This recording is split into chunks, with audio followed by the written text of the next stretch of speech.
ఈ అబ్బాయి తన తండ్రికి ఏటీఎం నుండి డబ్బు విత్డ్రా చేయడంలో సహాయం చేస్తాడు. అతను కేవలం ఏదో ఒక రాండమ్ నంబర్ను ఎంటర్ చేయగానే అతని తండ్రి ఖాతాలోని బ్యాలెన్స్ చకచక 10 రెట్లు పెరిగిపోతుంది. ఆ అబ్బాయి ఇంకా సంతృప్తి చెందక ఆపరేట్ చేస్తూనే ఉంటాడు. చివరకు జాక్ సమయాన్ని వాడుకుని ఆ బ్యాలెన్స్‌ను ఏకంగా 1000 రెట్లు పెంచేస్తాడు. అతని తండ్రి అతనిని కార్లోకి ఎక్కి ఇంటికి వెళ్దామని అడుగుతాడు. దాంతో ఆ అబ్బాయి కార్డును బయటకు తీసి అక్కడి నుండి వెళ్ళిపోతాడు. ఈ అబ్బాయి వయసు కేవలం 10 సంవత్సరాలు మాత్రమే. కానీ అతని ఐక్యూ మాత్రం 251. టీచర్ క్వశ్చన్ పేపర్ ఇవ్వడమే ఆలస్యం. అతను ప్రశ్నలను కూడా చదవకుండానే చాలా వేగంగా సమాధానాలు రాసేశాడు. అది చూసిన టీచర్, నీకు సమాధానాలు తెలియకపోయినా ఇలా ఏదో ఒకటి నింపకూడదు అని చెప్పాడు. కానీ తాను అప్పుడే పూర్తి చేశానని జాక్ చెప్పాడు. టీచర్ ఆ పేపర్ చూసి షాక్ అయ్యాడు. అతని సమాధానాలన్నీ సరైనవే.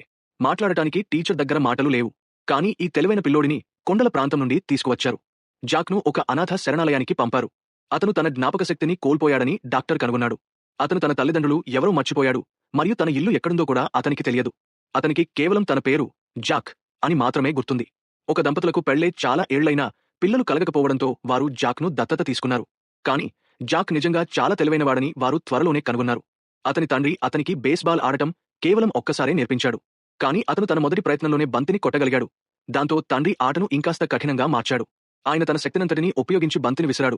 అయినా జాక్ ఆ బంతిని కొట్టి ఇంటి కిటికీల అద్దాలన్నింటినీ పగలగొట్టాడు.